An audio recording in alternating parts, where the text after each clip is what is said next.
colleagues and friends, welcome to the International Humanitarian City. I would like to start with a speech video from the UN Secretary General Antonio Guterres, and I would like to ask the colleagues to start with the video. On World Humanitarian Day, we honor the work of humanitarians who overcome huge challenges to save and improve the lives of millions of people. These real-life heroes are doing extraordinary things in extraordinary times to help women, men and children whose lives are upended by crisis. This year, humanitarian workers are stretched like never before. They are responding to the global crisis of COVID-19, and with it, the massive increase in humanitarian needs from the fallout of the pandemic. The loss of jobs, education, food, water and safety is pushing millions more to the brink. Movement restrictions to slow the spread of the virus have meant that communities, civil society and local organizations, as so often before, are the very first responders. This year we celebrate them. People who are often in need themselves, like refugees, helping host communities, local health workers who care for the sick and vaccinate children, and humanitarians who negotiate access in areas of conflict to bring food, water and medicine. They are the unsung heroes of the pandemic response, and they all too often risk their own lives to save the lives of others. Today, join me in renewing our appreciation and support for the brave humanitarian health workers and first responders who show solidarity and humanity in this time of unprecedented need. Well, the World Humanitarian Day, as you know, it was instituted after the bombing in the UN headquarters in Baghdad, where Sergio Mello, together with another 21 colleagues, lost their lives. This morning, driving to office, I was thinking about some early period, and came to my mind a G222 of the Italian Air Force flying from Split to Sarajevo with a load of a few thousand blankets, some relief items which never reached the beneficiaries. The aircraft didn't land in Sarajevo because even if used the famous humanitarian corridor, the crew basically was killed. And for those having familiarity with WFP headquarters in Rome, in the main entrance, there is a big wall, really big, because it's populated by a lot of names of colleagues and friends who lost their life dedicated to the humanitarian activity. And also there, another aircraft flying from Rome to Pristina didn't land in Kosovo because crashed in the mountains. It was an accident, a technical problem. And this is what came to my mind more than a year and a half ago when we had the crash of the Ethiopian Airlines again with a lot of colleagues on board. Why I'm mentioning this? Because, yes, if it's true that the World Humanitarian Day was instituted after the bombing of Baghdad, in reality, we have quite a lot of victims within the humanitarian community. Secretary General Antonio Guterres is recommending to celebrate this year the World Humanitarian Day, just remembering all of the huge community, and trust me, add to the humanitarian community this year, all the public workers, all the social workers, not only and exclusively the traditional humanitarian community, because doctors, nurses, pharmacists, and so on, protecting our life, they expose themselves to the huge risk, and many of them, again, paid a huge tribute. But I'm going to leave this to the panel because I'm pretty sure that the panel is going to much more deep discussion. I would like to be the witness of saying that I'm extremely proud of working for the International Humanitarian City, serving the United Arab Emirates, which proved this year, and not only, to serve and what has been done during the previous months, what UAE is doing, and what I'm sure will do. But there is something more. The humanitarian community is doing a tremendous effort in order to not leave behind anybody, because recently we've flown into Somalia, and was not COVID-19, was floods. We went into the Central African Republic, into Burkina Faso, twice into Lebanon, and tomorrow again into Lebanon. So it means that we are trying to support all those in the needs. And here, I'd like to stop myself to thanks again all of you for having accepted our invitation.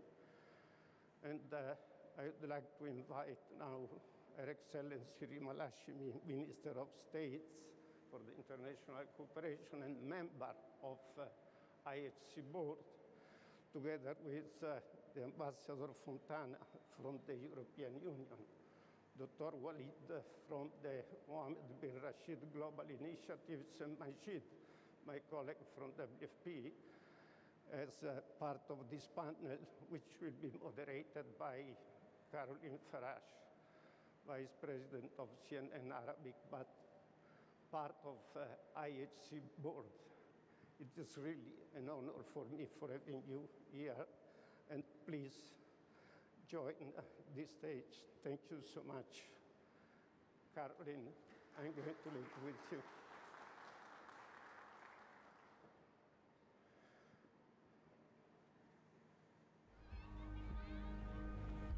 If this were a story, it would start with a hero, someone with a great destiny who saves the day. This isn't a story. There are no quests, no monsters, no surprise twist at the end. It's real life, a complicated world where ordinary people do the saving. Where heroes are made, not with costumes or magical abilities, but by being human. Stepping up to help, time after time after time. With grit and compassion, without any superpowers at all, because they're not the heroes of some fictional world. They're the real-life heroes of ours. And this World Humanitarian Day, we thank each and every one of them.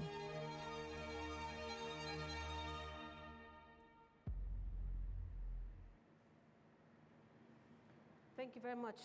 Good morning, everybody. We're all here today to celebrate the World Humanitarian Day. And as you know, that it's usually held every year on the 19th of August, like today, to pay tribute to aid workers and who are risking their lives in humanitarian services, and to rally support to people affected by crises around the world. But 2020 is different. I can see everybody is wearing masks, so it looks different to everybody, and I believe everybody lived it the way it should be. This is the whole world. This year, the whole world has witnessed a crisis of remarkable significance and reach. Yes, it's COVID-19. Amid the unfolding impact of COVID-19, citizens all over the world are stepping up in service of others, the everyday humanitarians of 2020. Frontline health workers are the humanitarian heroes of the crisis. families looking out for elderly neighbors, service sector staff who put themselves at risk to keep supermarket shelves stacked and public spaces clean. These are all humanitarians in 2020. But while humanity is alive and well at individual level, nations have turned inwards. Borders have been closed and some even prohibited exporting vital protective equipment, avoiding coordination and avoiding global response together. So, before I ask and start with the panel, I would like to start with you. Can you show me hands if you agree with what I'm going to ask you now? Before we start, while the COVID-19 crisis is considered as a wake-up call for multilateralism, do you think, please, I want to see hands, do you think humanitarianism will change forever? Who agrees with me? Do you agree with me or no? It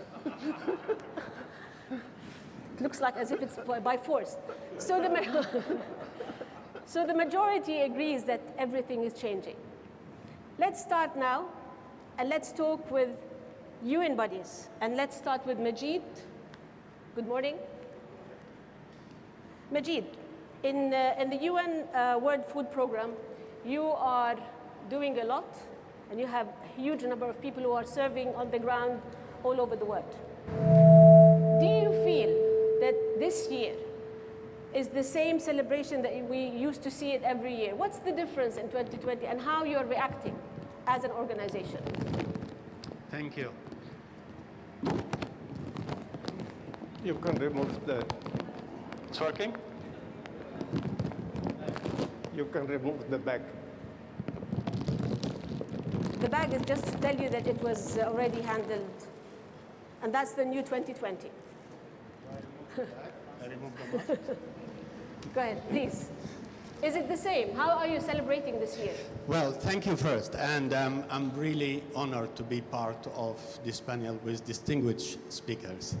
And thank you, IHC, for organizing this event. I was in this very room last year when IHC also was celebrating the World Humanitarian Day in 2019. At that time, the theme was Women Humanitarians. And we listened to a WFP survivor. She was in the building in Baghdad in 2003, survived the blast. She was telling us about her experience. So every 19th August, we come here in this day, and we commemorate our colleagues, our friends who gave their lives for servicing others. Mm-hmm. And we also honor our colleagues who are at the front lines every day, risking their lives also for providing assistance to others all over the world. We see them in the mountains of Kandahar. We see them in the jungles of South Sudan, in the drought-hit villages in Malawi. We see them everywhere. But this year, I think, as you said, a new humanitarianism is like we have seen it, we have witnessed it throughout the last 6 to 8 months. We have seen how people, all of us, came up with the spirit of voluntarism, the spirit of humanitarianism, helping others. During the lockdown time in Dubai here, I had to do a live interview, and I had to drive during the lockdown in the evening. Driving back through the streets of Dubai, and it was empty.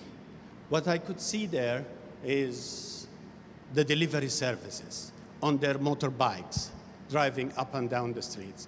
I could see the police cars patrolling there. I could see the restaurant staff working inside, closed doors, prepare meals for delivery for us. These are the new heroes. And these are the new heroes. Mm-hmm. This is the ones that we salute today. I'm not, of course, forgetting about our colleagues who still continue to do the same work as they do every day. Not only that, but because of the socioeconomic impact of the COVID-19, our workload, particularly in the World Food Programme, tripled. But we still continue to do that. But I have seen, as I said during this lockdown, I have seen the youth When knife was locked down, I have seen them volunteering, taking parcels, knocking on doors, handing out food parcels to the people who were locked in there. So this is a new spirit. This is a new spirit. We, the humanitarians, like someone like me who worked like half of my age in the humanitarian sector, being to all corners of the world, that we celebrate every year this day and we say, these are the heroes. These are the ones working in the line of fire. But today it's different. Today we are celebrating new heroes. Today we are celebrating people who were only instilled by their passion, voluntarism, and humanitarianism to help others. And during this time, we realize also two things that I would like to say here. What did we see? We saw how fragile the world is. And we have seen how every one of us, everywhere, in the north, in the south, in the west, in the east, do not have immunity to this. And I have seen this firsthand in many places where, in a matter of seconds or hours, life changes turn upside down. I have seen it in Pakistan, when in a matter of 48 hours, 17.5 million people, their homes washed away, their livelihood washed away. They had nowhere to go. We could say because of lack of infrastructure, but the same thing happened in 2005 in New Orleans, when Hurricane Katrina also washed away everything. So we are not immune to this. The other thing, what drove these youths in knife to go and risk their life? What made the nurses and the doctors live with the virus, live with it for months and months, not able to see their families and so? What was the drive? It's the same drive that we had, passion. Right. For doing good, for helping good. So what I'm seeing now is that the COVID-19 brought a lot of challenges to us, particularly us who are working on the front lines, but I'm optimistic because it brought also massive power of the people that they can come, and this is an addition to the humanitarianism. Not only your team or those who are working on the ground, exactly. The whole world now is working together. But in specific, now you used to have challenges before COVID, but now in addition to COVID, if you tell me the top priorities of 3 top priorities that you're facing as a challenge, especially now in 2020, what are the top priorities? We started like continue feeding people who are hit by natural disaster or trapped in war zones or because of their geographic location or whatever. But are you getting support, financial support? The whole world is now facing some financial issues. We struggle to get that. And so far, speaking of the World Food Program, what we have seen in the last 3, 4, 5 months, we have seen support, more support coming to us. And what makes me also optimistic, because of all this people power came together, what we have seen also as resident in the United Arab Emirates, I have seen also nations stepping up, like the United Arab Emirates. In the time where everybody was locked in, they brought in nationals from other countries, evacuating them, sending them to their homes, sending flights and so. So with all this, the spirits of all these nations and peoples and so, this gives me courage and optimistic for the future. So the main challenge is, because I'm still waiting for my answer. Is the challenge that we face every day, compounded now with the enemy that we have.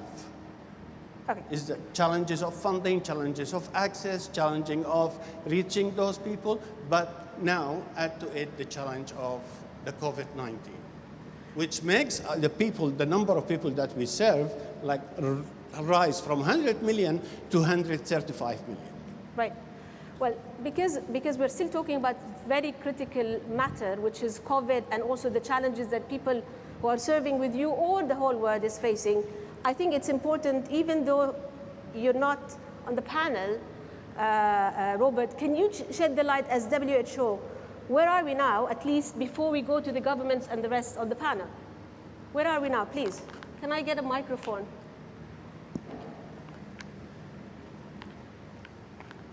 Thank you.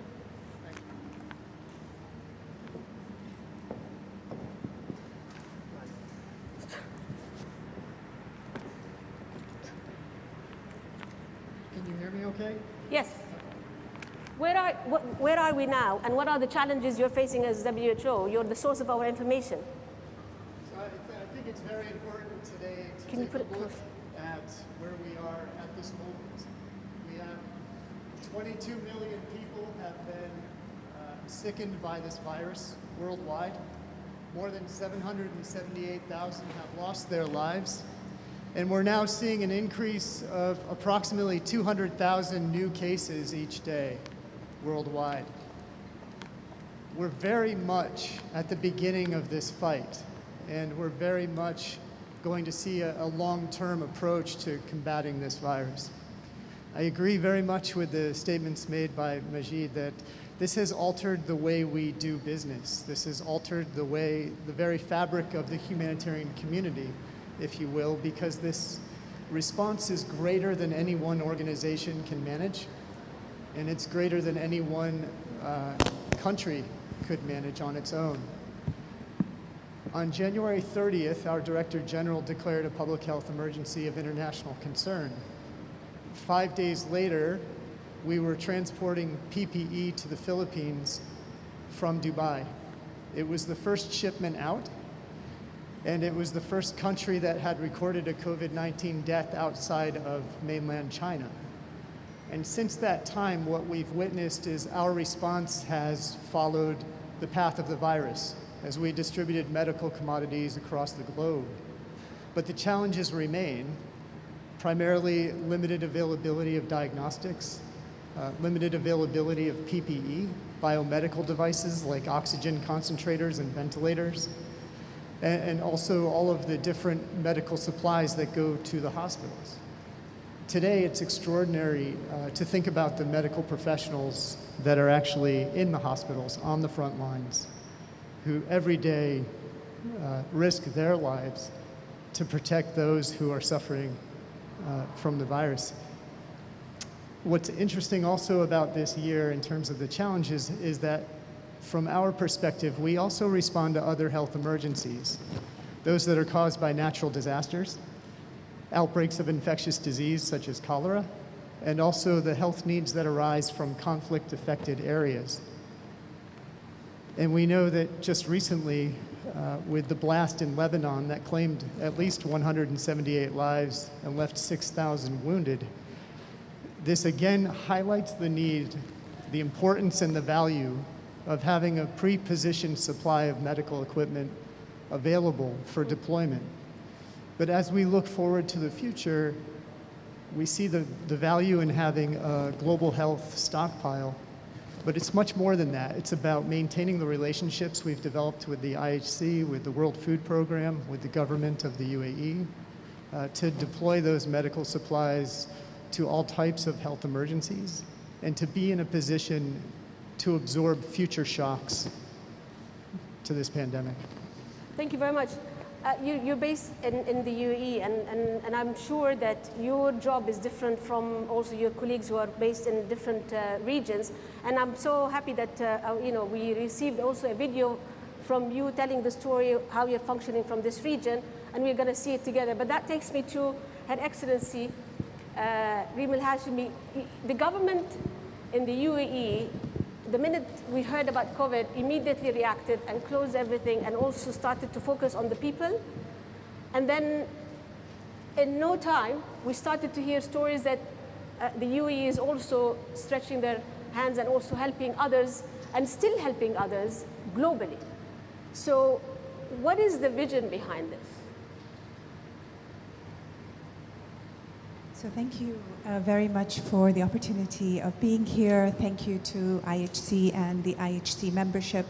It's really a very privileged moment for me to be able to speak on World Humanitarian Day, because certainly what really grounds us here in the UAE is the sense of solidarity and humanitarianism with everybody around the world, because what COVID has also taught us is that we are all united in our plight and in our fight against this pandemic. I have to say, and in conversations I've had with the ambassador and others, that not because I'm Emirati, but the Emiratis did a really great job. MashaAllah. I mean, it's something that we can all be very proud of, whether citizen or resident or tourist alike. There are certainly lessons learned, for sure, but there was also a quick, scientific, and adaptable response to this pandemic. We were able to take very aggressive measures very quickly, which have really brought our fatality rate to one of the lowest in the world, but also compound that with a very high testing regimen where we've been able to really have mass screening of tests, again, deploying that scientific approach to test both symptomatic, but also very importantly, asymptomatic people. Now, I know there's a medical debate about testing asymptomatics. From the UAE standpoint, given how much we don't know about the virus, we decided to go all in. And then we decided also that our medical breakthroughs, our infrastructure, was not then solely confined to the people who live in this land, but that we should and we must extend a hand to others as well. And it was in that spirit that 1,300 tons of medical supplies were dispatched around the world. It was in that spirit that we reached over 100 countries, and we did that in the span of 150 days. So do the math, there's a plane every other day, leaving this country's borders to help others who we will likely never ever meet, but who are on the front line, trying to service their own communities. And here I must also sort of take a moment to say that the humanitarian workers on the ground, the international organizations, the multilateral organizations, whether it's the WFP, who not only deal with issues related to providing food, but we transported 2 field hospitals from Belgium and from Norway to Ghana and Accra and Ethiopia. Or it's the WHO, where we worked with them very closely on donating PPE gear, not PPE, PCR tests, and really working very closely with them on dispatching their supplies that are here. But if there is, and I know the kind of person you are, Caroline, you kind of want to get to the heart of the issue. If there is one thing I think we need to do more of, is reconfigure our business as usual stance. Because we all agreed in the beginning that the world has changed and we have changed and it won't likely be the same. So how are we going to do things differently? And I think here our modus operandi needs to also be adaptive. The way humanitarian workers are on the ground, the way funding usually happens, the way disbursement of funding from donors, mechanisms of oversight, etc., aren't the same. Can't be the same. We need to build in far more resilience in our programs. We can't have copy-pasted types of programs across very different contexts. And really importantly, a health issue is quickly an economic issue, is quickly a climate issue, is quickly a food issue, because we're all interlinked, and we're all interconnected. And therefore, a holistic approach as we design programs is also very imperative. And as I think through the level of innovation and technological breakthrough that my country has been able to push forward, I also recognize, as Robert said very well, that we're still in the beginning of this. So we still need more, and we still need more breakthroughs, more collaboration, including the private sector, including innovators and change makers. And by doing so, we will have a shot at not only fighting COVID, but the next pandemic that's down the line, the next ailment that afflicts us as a humanitarian family, if you will. And the UAE's been very steadfast in not saying, okay, we did it, check. It's constantly trying and seeking out partners, large and small, to explore the next thing. We need to figure out the next thing before the next thing hits us. And sometimes when you're in the middle of something that's burning down, it's hard to think of the next thing, but we have to. And so conversations with different partners about how will travel be? How should people get on the plane and travel? How should teaching in classrooms become? How are jobs going to change, and how do we prepare for those that we don't even know will need to exist and be created? All of those types of conversations are happening, but if we could fast track them further and deeper, then I think we would be closer to getting a holistic solution. And here I'm going to quickly dovetail into Dubai Expo 2020, which of course you would expect me to mention. After 10 years of this program, the delay happened a couple of months ago by, mashallah, an amazing level of support from the international community who voted for Dubai again, alhamdulillah, and we were able to postpone for a year. Now, hosting Expo 2020 in October 2021 means that we have, our theme, as you know, was Connecting Minds, Creating the Future, but now really connecting minds, creating the future. It sounds different in a COVID world. It sounds more real, it sounds more personal. We took something very epic and it became very intimate, because we all know about the importance of connection and connectivity and humanitarianism and solidarity, which is actually what World Expos are about. And so hosting that in the city of Dubai, that through its different infrastructures, like the IHC, has reached out to the world in the spirit of connectivity on sub-themes that still matter: mobility, opportunity and unlocking human potential, sustainability. But hosting it during this country's golden jubilee, when we turn 50 years old as a nation, is a very humbling time for us. How is the world going to be evolving, and what role can we all play? Because again, and sort of backing up Mageed's point, humanitarian actors used to be a certain group of people. What COVID has taught us is that we are all humanitarian at heart, and there's always something for everyone to be able to do. And so bringing all of that together for Expo 2020 is more of a privilege and a responsibility than I ever thought hosting it this coming October would have been. But it sort of contextualizes where we are in the world as nations, as communities, as a private sector, but most importantly, as humans. What links humanitarianism is our sense of common humanity. And that is something that I think we've really demonstrated as a human family with COVID. People stood up for each other in ways nobody expected from all parts of the world.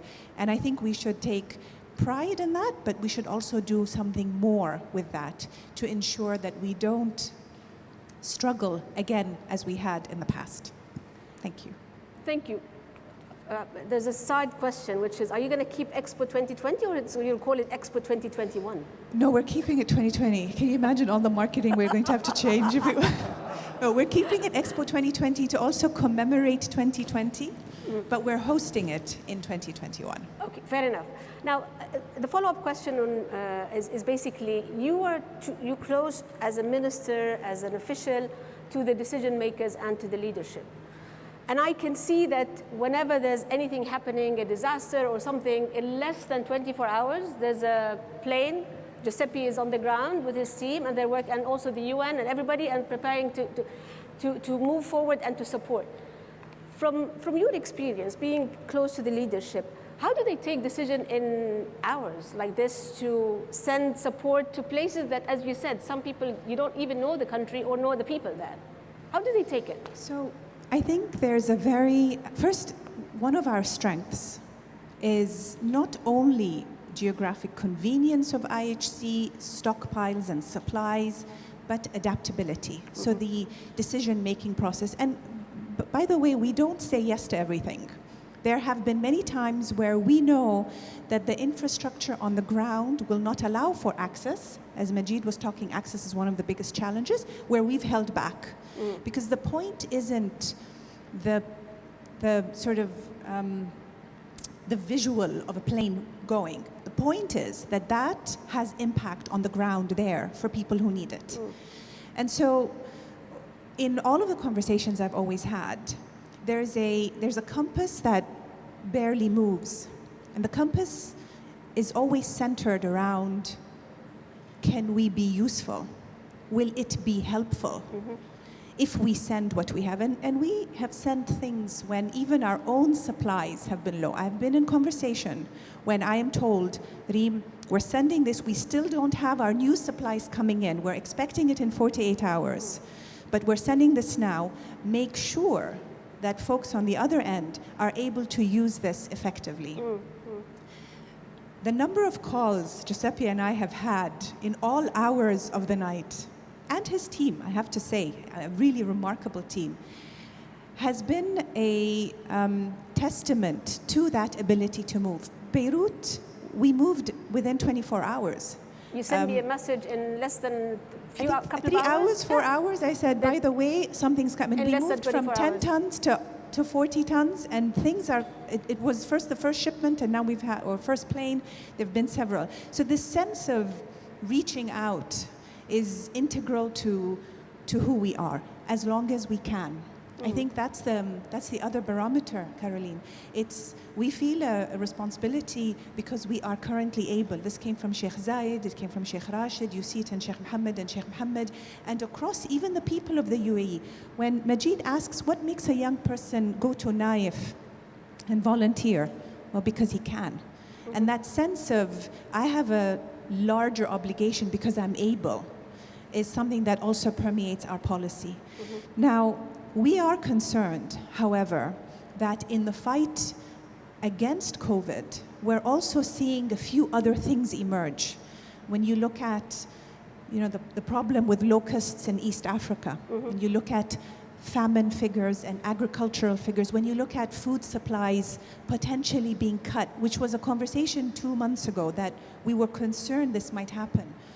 The UAE continued to maintain that in this land, we would be very conscientious about protecting all who live here, but with an ear on the ground to what's also happening around us, which is why breakthroughs in technology are critical. And here I must also talk a little bit about the trial 3 vaccines that we have managed to now reach clinical trials of 15 to 17,000 patients who've gotten the vaccination.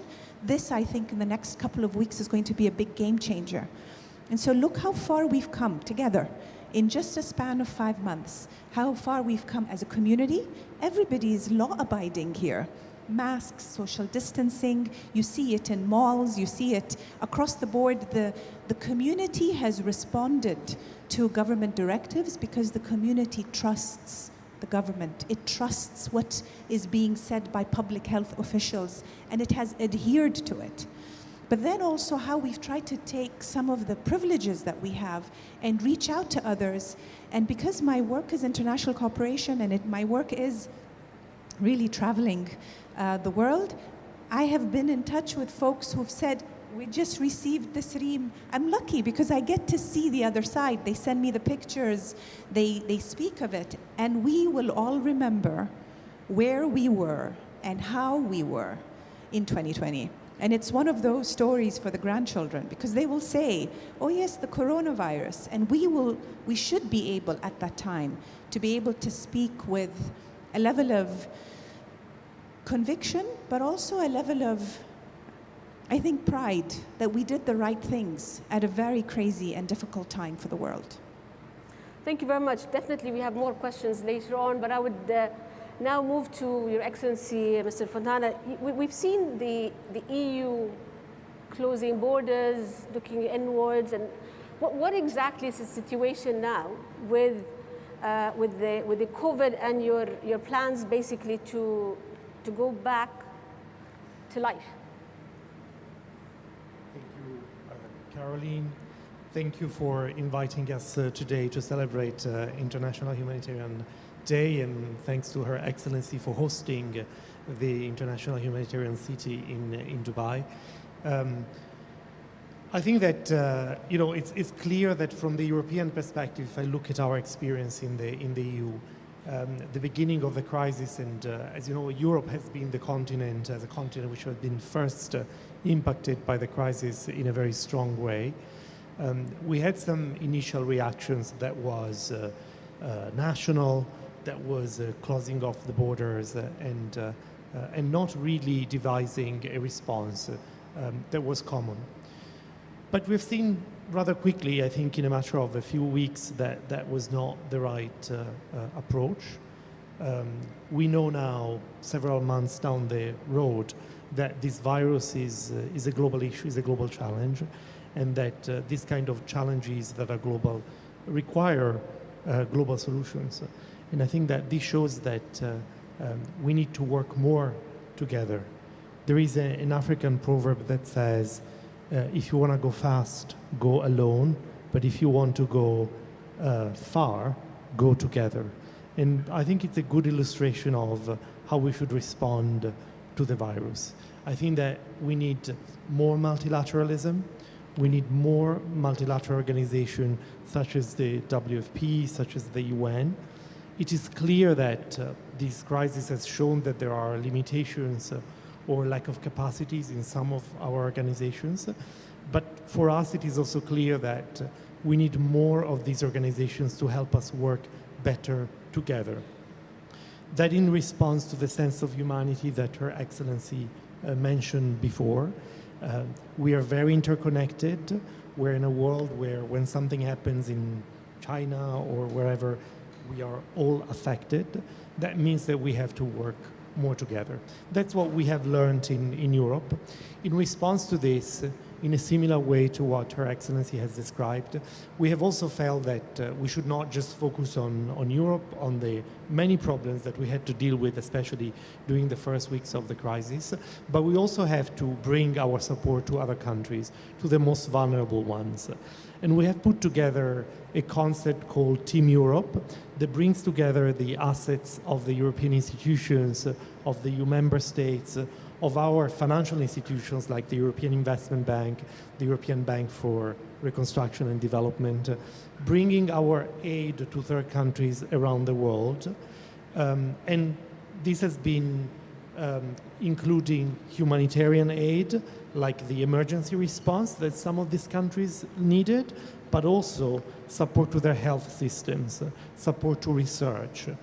And a third segment of what we've been doing as Team Europe is support to the economic recovery in these countries.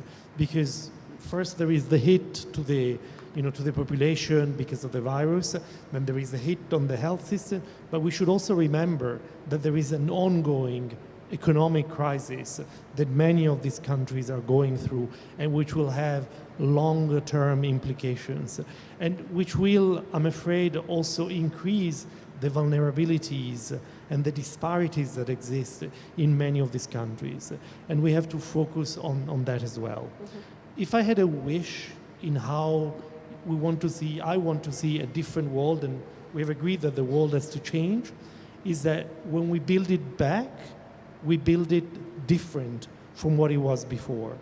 And in the EU, what we're really focusing on now is a green recovery, because we are painfully aware, and the EU and around the world, of the effects of climate change, the effects that climate change is having in many of our countries.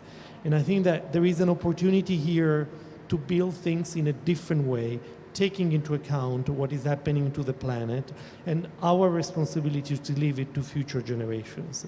So that's my wish, that we build it in a different way, taking advantage of the lessons that we're learning during the crisis. To what extent do you feel that the EU is at least close to your wish to happen? Well, very much so, because the new leadership of the EU now is really focusing on what we call the Green Deal, and our ambition to be the first continent which will have zero emissions, which will be climate neutral by 2050. That's a difficult goal to achieve. We're very aware of it. We have to look at all sectors that contribute to emissions and the fight against climate change. But by putting the Green Deal at the center of our strategy and also at the center of our response to the coronavirus, I think that we can get there. And for this, let me say, I think that Expo 2020 next year will be a great opportunity to have a global conversation about how to get there.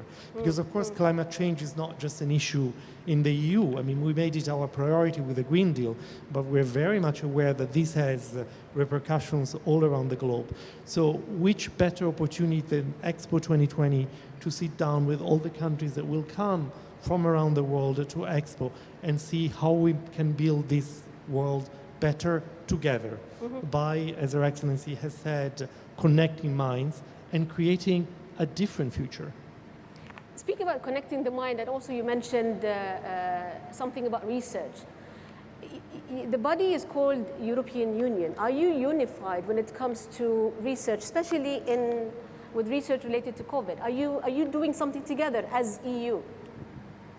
It's an easier question than are you unified on the health front, which has been a challenge because the research is I hear different countries talk about research, but are we working together as a EU?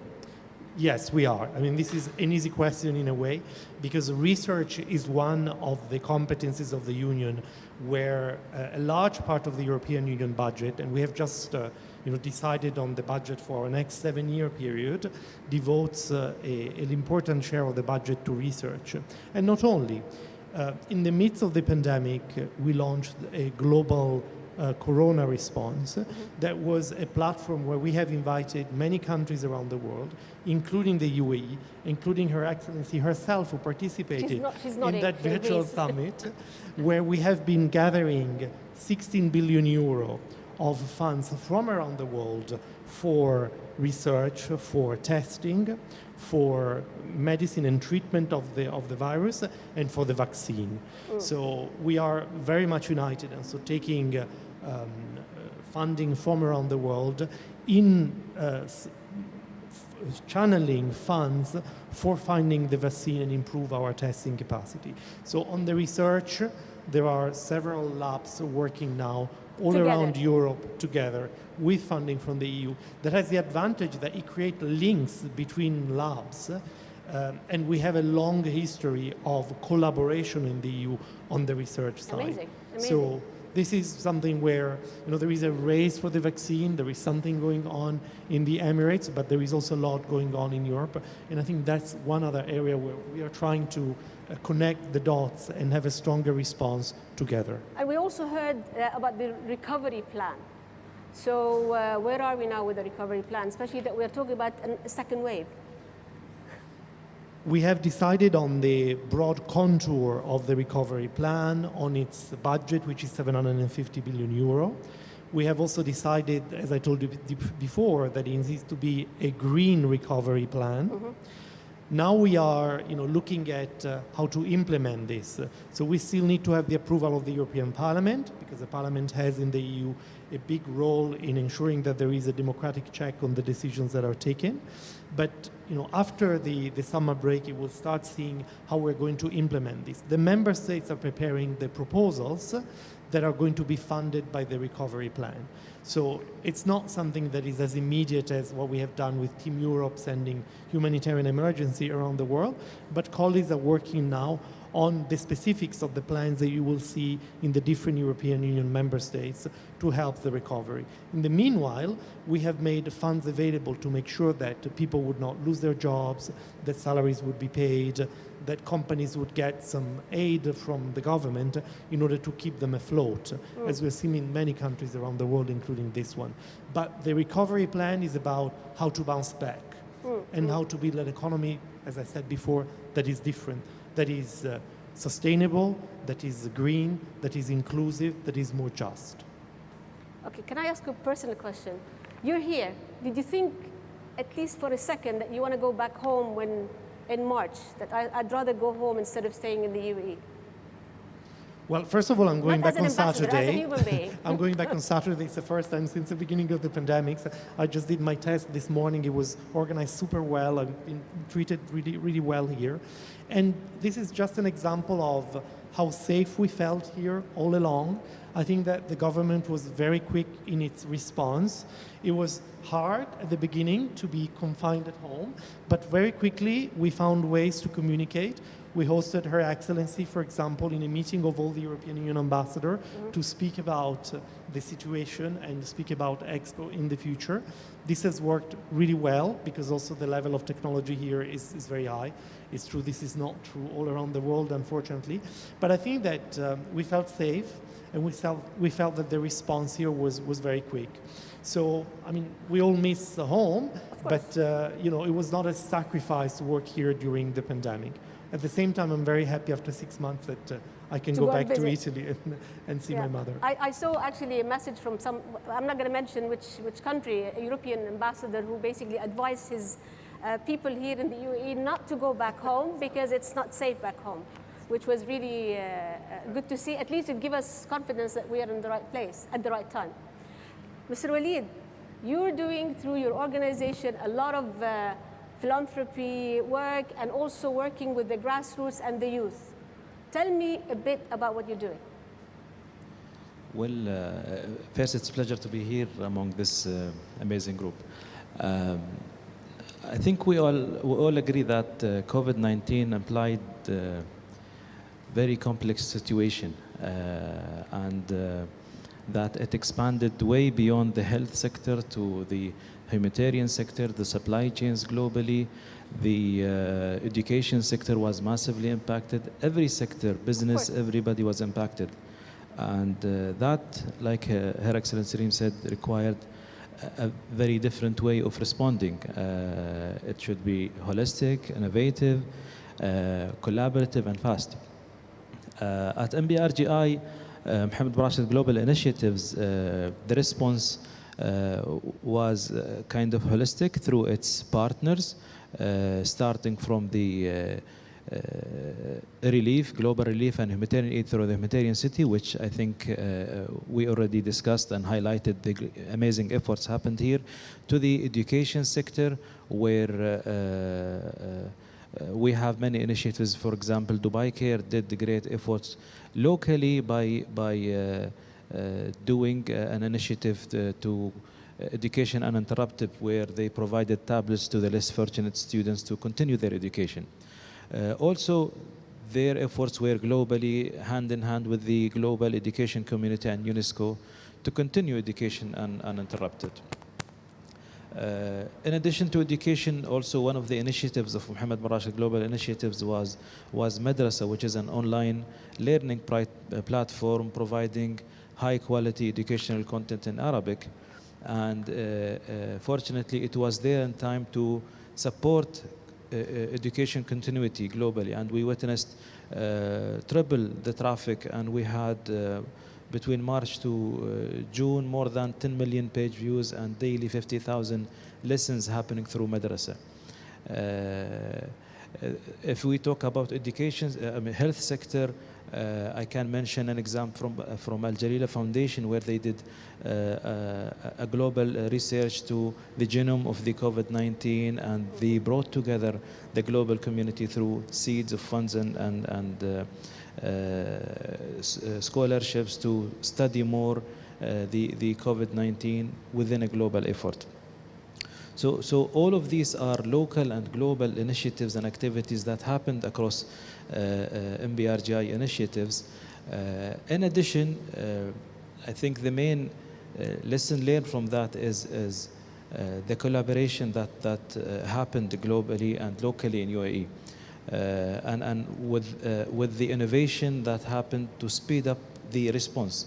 And an example of that I would mention, locally we launched immediately after the rise of COVID-19 was the 10 million meal initiative, which was launched by His Highness, and it was a collaboration between the MBRGI initiatives to respond and support providing food to all the people in UAE. And what was amazing about this initiative is that everybody contributed, individuals, companies, organizations, businesses, and Like I can mention some interesting examples of how the contribution was. We had companies like McKinsey providing free consultancy into the model of operations during COVID-19 and the complexities. We had fast food, I won't mention the name, that provided 100,000 meals. We had RTA providing their vehicles. We had was it hard for you to convince them to come and join your initiative? It wasn't hard. I think once they believe in this common challenge that we are all facing, and like Mr. Mageed said, that everybody tend to be a humanitarian worker. Organizations, companies, we got calls from everybody. We established a contact center in 2 days, and this contact center was overwhelmed by calls and people complaining that we want to donate, but nobody's able to answer. If you compare what you're saying now and what we're hearing as well, what's happening in Lebanon, for example, there's no trust to anybody to give them any support, unfortunately, and people are saying that. While in no time you were able to bring all these people and all these volunteers to help you. So the trust is vital. Trust is very vital. Personally, the other side of it is how the team managed to build all this in a matter of week. The whole campaign, the online donation platform, the media and social media campaign, all of that was done remotely during the ban of moving. All our team worked remotely, built this campaign, contacted the different partners. Everybody called us and went on board. So this was a really amazing story. We had 1,000 volunteers daily supporting us on this. From all nationalities? From 115 nationalities. Wow. We had donations. That's typical the UAE. I've seen the dashboard where I see the donations that is happening online, and I see people from outside UAE contributing. So you can see the level of trust happening here. Also, the innovation, like Her Excellency Reem said, we need to innovate. We need to come up with new ways to do things. And this is what I say in the example of the 10 million meal or the tallest donation box, which was Burj Khalifa, that reflected to people how they do charity and how they contribute and how to make it easy. So it was kind of a commercial campaign, but for good. In terms of commercial, what I mean commercial is the quality of it, the engagement, the outreach, the response that comes to people. Wow. And in the Burj Khalifa tallest donation box, it was filled 1.2 million light bulbs, the whole interface of the Burj Khalifa in 5 days, wow. Globally. The 10 million meal target, we reached actually 15.3 million meals in 1 month. And this shows the belief, the trust from every sector. I mean, one of the examples, we have a fruit company who donated 1 million banana. Then the other day, another company said, okay, I'll donate 1 million apple. And then another company. So they're so creative in the way that they would like to donate. And yes, the innovation everybody's trying their best. We had delivery companies saying, we are happy to deliver. So what we did is we built on the existing initiatives. So there was a delivery company. He built a platform for linking the restaurants to the people in need. And we took his database and built on his website to get more information. Right. At the same time, for the online donation platform, building this website is a technical thing that requires time. However, we built on an existing platform which is called Yalla Give Local in UAE, and we built the whole website platform in 3 days. So new ways of getting to the people and enabling people to contribute was very vital in this, and we have a lot of lessons learned on this experience. Well, we all know who are living here, and I've been here for more than 18 and a half years. We know that His Highness Sheikh Mohammed bin Rashid is always talking about hope, and he believes also in the youth and the young generation. To what extent, from what you're dealing with now, you feel that the young generation, they really have hopes, not only here, but in the Arab world where you're also working and in the globe, because you deal directly with the youth? Do you feel that? Do they have hope? Definitely. If you ask me what is MBRGI is about, it's about hope. Exactly. And this is reflected across all our initiatives, either educational, health, Arab hope makers initiatives. Even with the new generation in terms of building capabilities and building, we are trying to create hope by giving them chance to learn, giving them chance to contribute, giving them chance to further develop their capabilities. One of the initiatives was done recently also, it was Hope Makers Development Program, which we did here with IHC.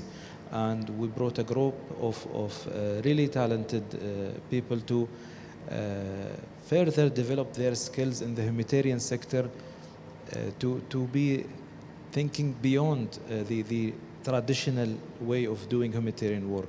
We worked with them to think on sustainability of the humanitarian aid, how they can engage with the global organizations to maintain sustainable impact. So you are, and your team and all of you are coming from, you're really full of energy and hope. And those who are receiving the support from you, are they hopeful? Do we still have hope between the young generation? Do you feel that? I feel that. Are I you feel sure? that, and I can see that because if we look at the initiatives that we are looking, if we look at the Arab Reading Challenge, we have millions and millions of participants. If we look at the Hope Makers, we have millions and millions. Even now with COVID and all these issues happening. Even now, more hope is happening because we've seen it. We've seen the number of volunteers who are not able to contact us and finding someone who knows someone within our team. Please take me to volunteer with you. I'm saying enough. We have enough volunteers. We'll come back to you. So I think if I can say the most important thing that we are happy that it is happening is creating hope and maintaining that hope it's there. Okay, thank you very much. Now with the note that we're hearing about what's happening here in the UAE, I think it's worth it to watch together a video, a short one, about what opportunities and facilitation the government is offering to the UN bodies, including also the WHO. Can we see the video, please?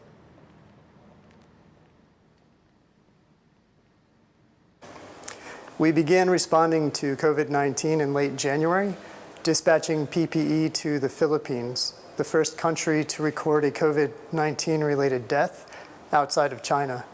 In the weeks and months that followed, our shipments followed the spread of the virus as we responded to countries in Asia, Africa, Europe, the Middle East, and eventually the Americas. To date, we have shipped over 250 shipments to 105 countries across all 6 WHO geographic regions.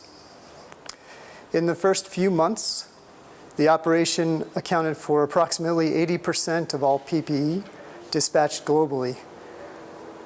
To put the magnitude of this response into perspective, during the first 5 years of WHO operations combined, we dispatched 333 shipments. Today, we are preparing number 344.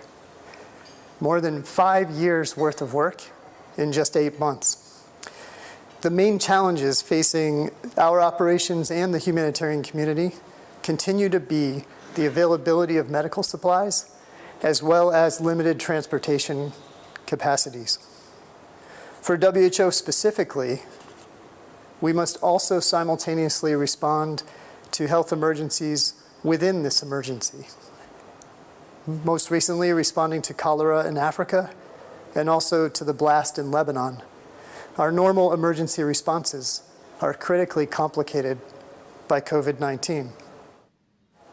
What the response has clearly demonstrated is that the IHC is much more than a collection of warehouses. It is truly a humanitarian community. Through the support of the IHC, we have secured charter flights, strengthened partnerships with the government of the UAE, and consolidated medical supplies with our UN partners to maximize the efficiency of the response.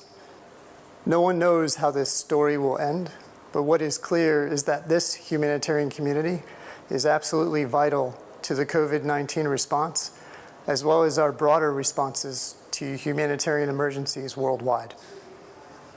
Thank you very much. As you can recognize, that was Robert without the mask.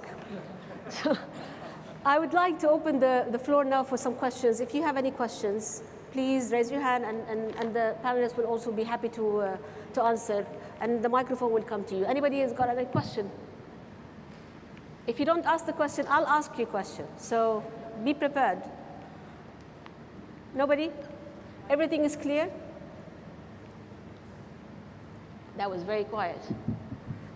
Have you joined the efforts of the Mohammed bin Rashid efforts that the gentleman just told us about?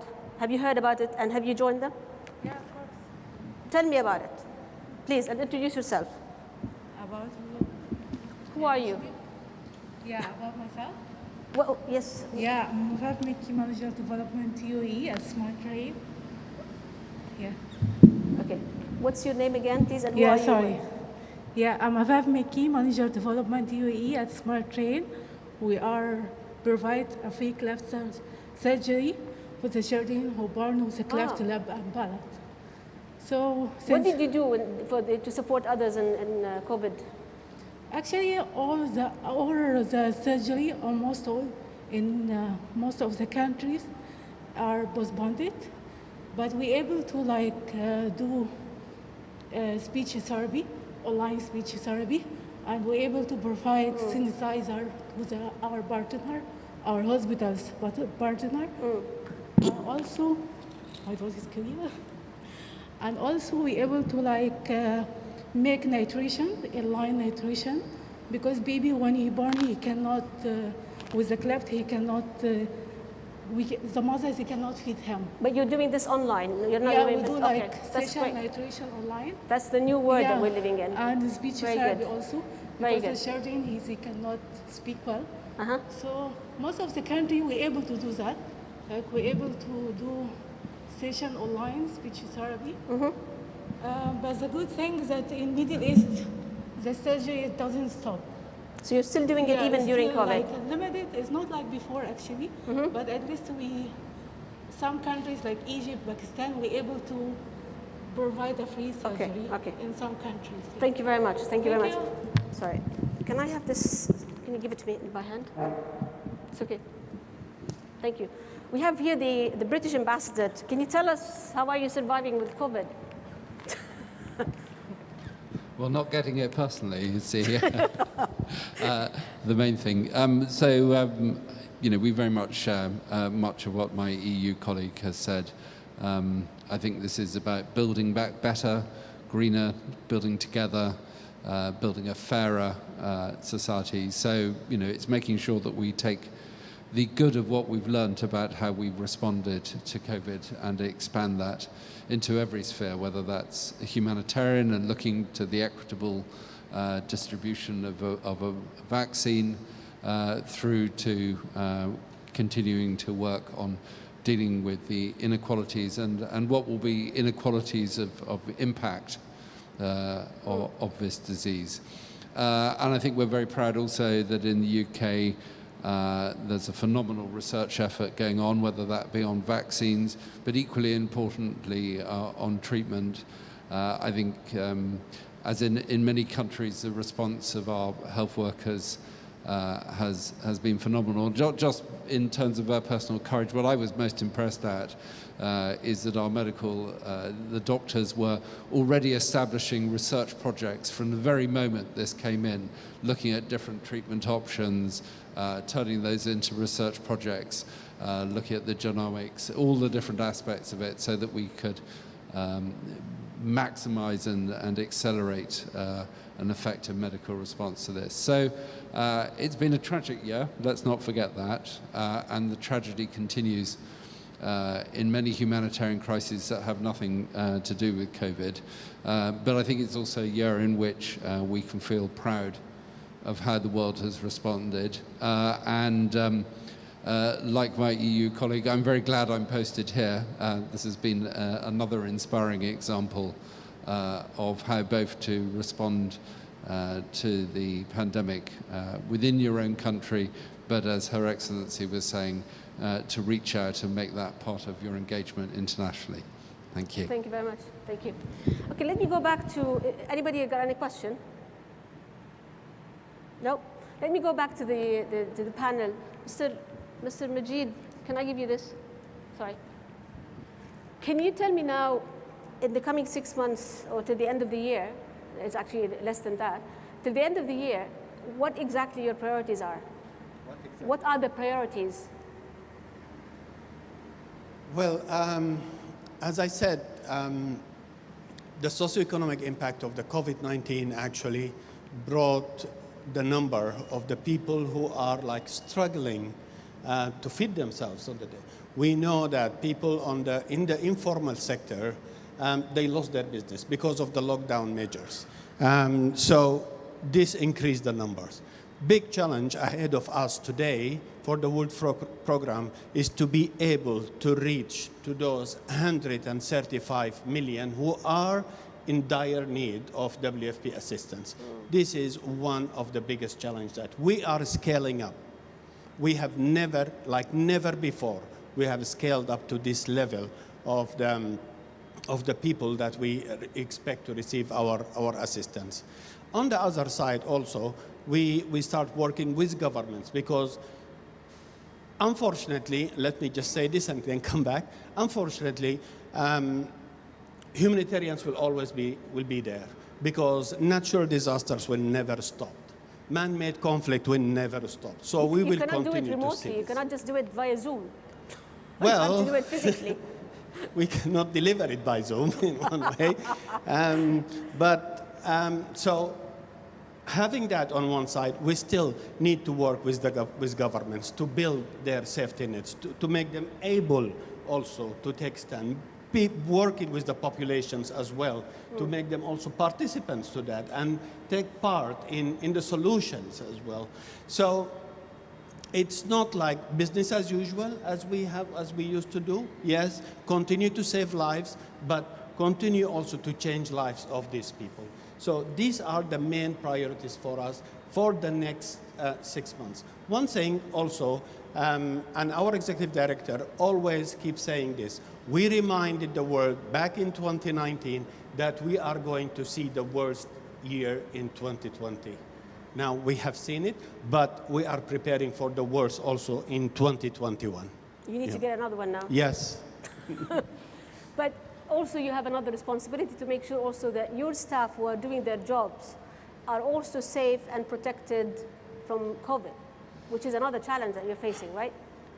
Absolutely, absolutely. But we always had that responsibility. Working in war zones, working during the Ebola, we always had one type of enemy is there.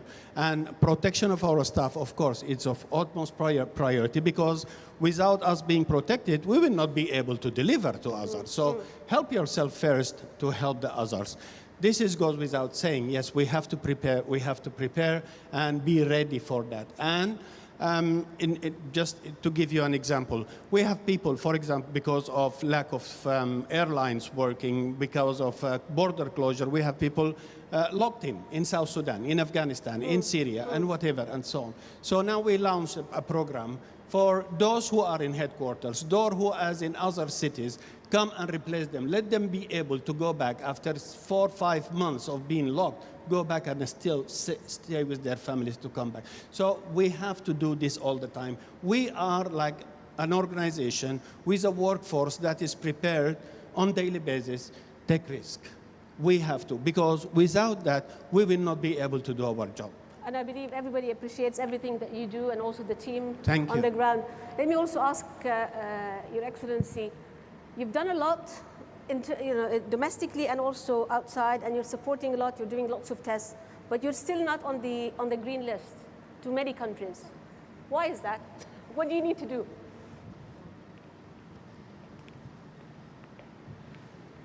So I think it's an important question because it's actually quite misunderstood as well. Many countries use as a metric to determine which nationalities or which populations can visit it, the number of positives per 100,000 per either 7 days or 14 days rolling average. And in many countries, whether in Europe or the UK or in Asia, they have,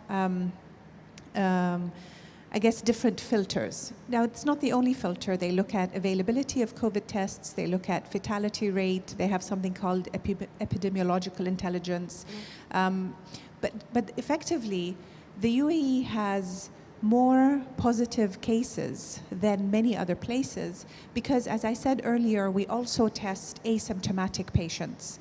And we also have massive testing, so 50, 60,000 tests a day. What's important is really looking at the positivity rate, which is also actually a metric by the European Centre for Disease Control, Public Health England, which is now changing its name or its framework, and also by the WHO. Positivity rate basically means for all of the tests you conduct, how many actually come out positive. And our number as of Monday was 0.3%, which means it is incredibly low. We were at a time when for the number of tests conducted, we are at our peak, we were about 2.2%, which is, so 2 in every 10 cases or 2 in every 10 tests were actually positive, which is still considerably lower to what many other countries faced. But I think, frankly, Caroline, green lists, you know, they'll come and go and they'll change here and there. I think the bigger question is, how should people travel? How can people travel? We are very big believers in PCR tests. We PCR before traveling. We want to PCR transit. Other nations think PCR isn't very accurate depending on what day of infection you are. They're looking at antigen tests or antibody tests. Whatever the answer is, we need to come to that answer quickly. Otherwise, airlines will continue to struggle, livelihoods, pilots, air hostesses, all of the ancillary businesses of airlines like catering and security, those will all struggle. And it goes back to what Ambassador Fontana said. The recovery plan struggles even further. So if you are on a list today or you're not on a list today, first it'll change in 7 days, or it may change in 7 days, as you've seen countries go on and off. Yeah. But more importantly, what does that mean for larger sectors and services? Tourism, business, airport, airline, transportation, logistics. This is where we really have to come together and think of a different way to still live with this virus, because it's still here. It hasn't left us. Mm-hmm. You talked about a second wave. Many clampdowns are coming back again in other cities around the world. We need to figure out how we can continue to look out for a decent economic recovery plan that doesn't compromise the public health of a nation. I think from our standpoint, our track record, and for those who study this just a little bit, they can see very clearly and very quickly that numbers are low, positivity rate is low, tests are massive. You drive through, you get a test. You don't need to be sick going into a hospital to get tested to find out you're positive. People who don't even know they're sick find out that they're positive. And so all of those numbers come into our overall number of positives, which has denied us access to certain parts of the world. But I think if there's any takeaway from that, from the UAE standpoint, it's an urgent call to revise what international travel may end up becoming. And I think we need to do that with like-minded partners and thoughtful partners that can sort of understand the science, understand the risks, but also recognize that freezing a current status is not going to be helpful to anyone in the long run. And we need those sustainable solutions. And sustainable doesn't always mean only through the prism of a green or environmentally friendly, but a sustainable as in a workable, adaptable framework moving forward. The ambassadors know, Ambassador Patrick Modi knows, I've been on the phone with them saying, how come we're still not on this? But they've helped us open channels with the ECDC. We've connected our scientific community with theirs, with Public Health England, the Joint Biosecurity Center, blah, blah, blah. These are all important connections.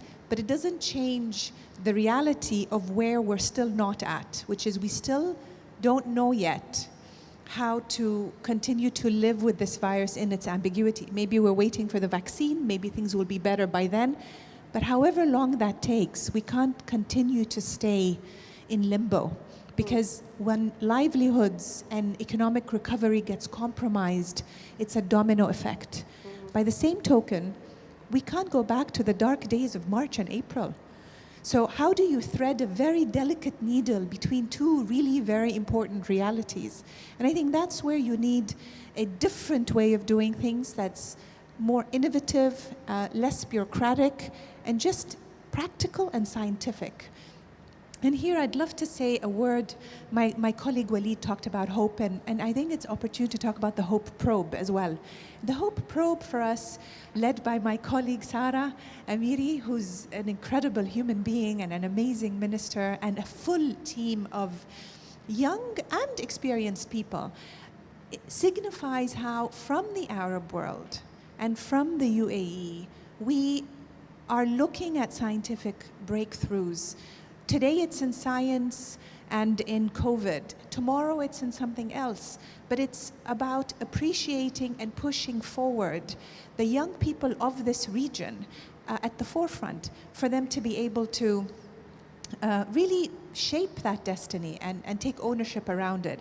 And if I'm allowed a final word, because I know we're running out of time, I do want to take sort of a pause to truly salute and commemorate first-line responders. I think whether in the UAE or abroad, but I'll speak to my own brethren, national and non-national alike here in the UAE. They came above and beyond anybody's expectation. And that sacrifice, not only has it gone by, not only will it not go by, or has it not gone by unnoticed, that sacrifice has made us all feel safer and has made us all live better. And so to them, deepest gratitude. And for those in, as Mageed said, you know, they've learned to take risks, but we still don't take that for granted. They still absolutely deserve a lot of respect and a lot of salutations for them putting their life's work to a purpose of helping others lead better lives. So thank you for the opportunity. Thank you very much, and I think we should clap really to these people who are on the ground all the time. They really deserve it. Your Excellency, just as a quick question about, do you really optimistic that you will see solidarity within the EU and the world, but the EU in specific, towards really like a response that is unified?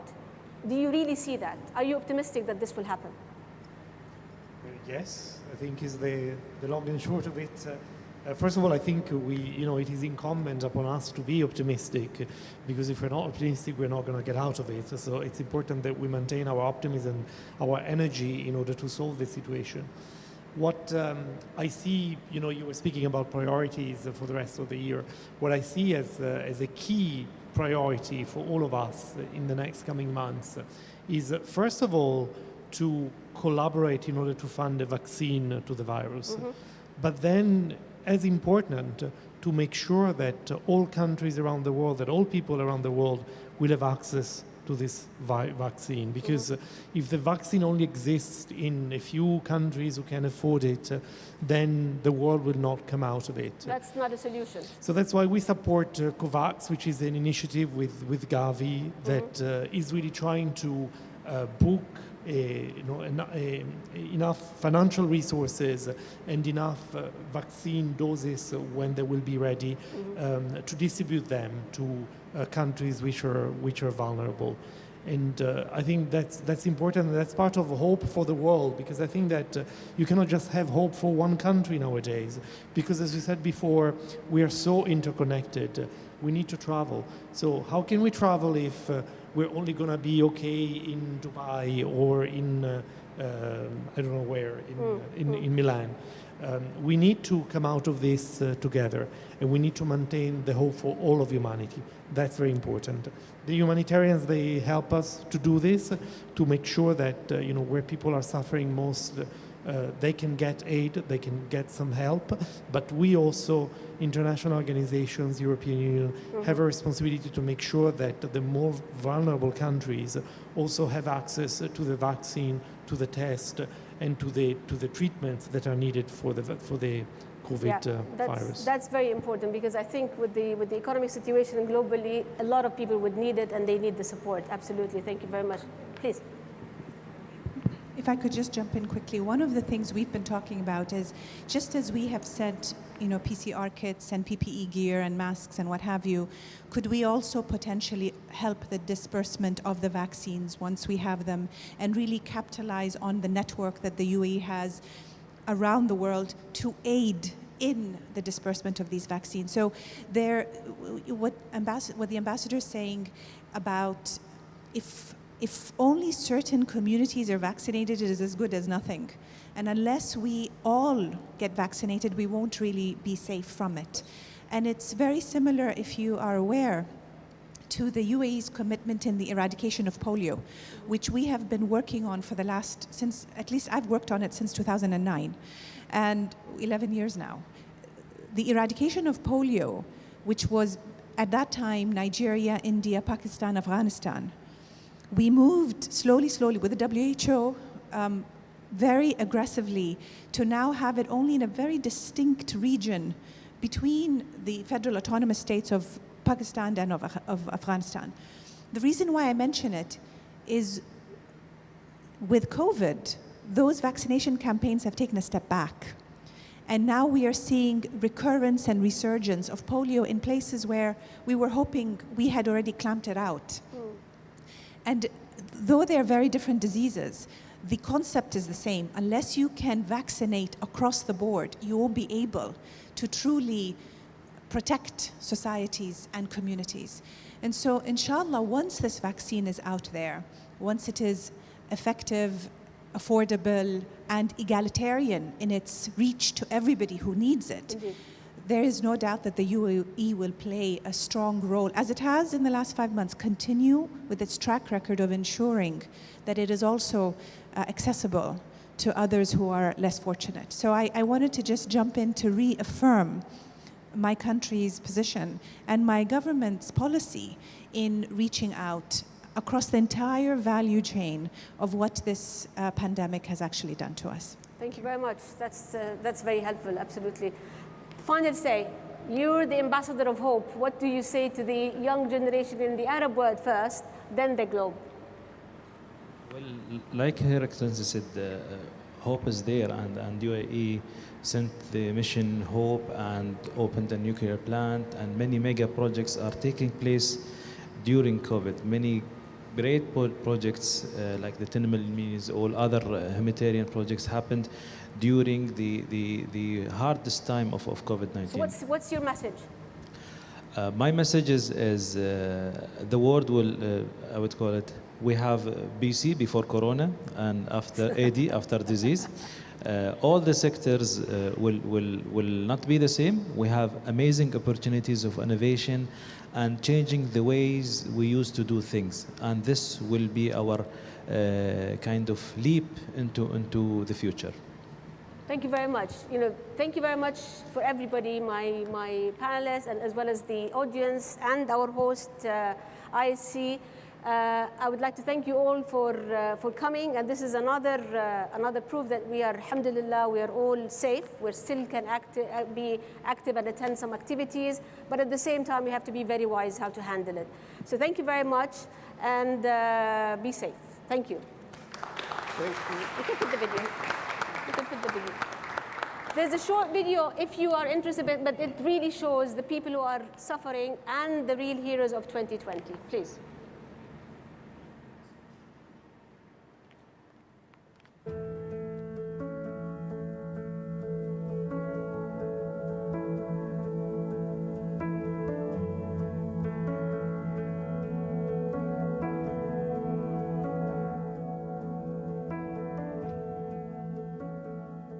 I'm not in a COVID-19 designated hospital. However, our private medical center was closed for a week. During that week, I have used my knowledge and training from MSF on PPEs and IPCs to help the hospital to write policies and training on this aspect. I'm currently in the Philippines working as a general surgeon. The institution is 150-bed government hospital. We serve the people coming from 24 municipalities around the province. In a day, I would go to the hospital maybe 3 times, and on average I would do 3 or 4 surgeries. That would be the busiest day for me.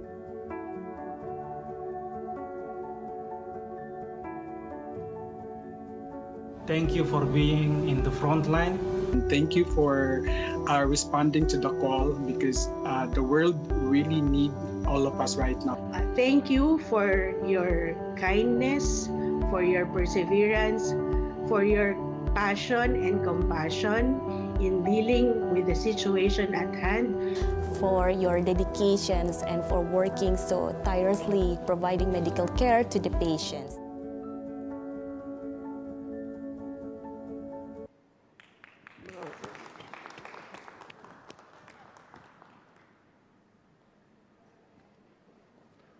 Thank you, Mageed.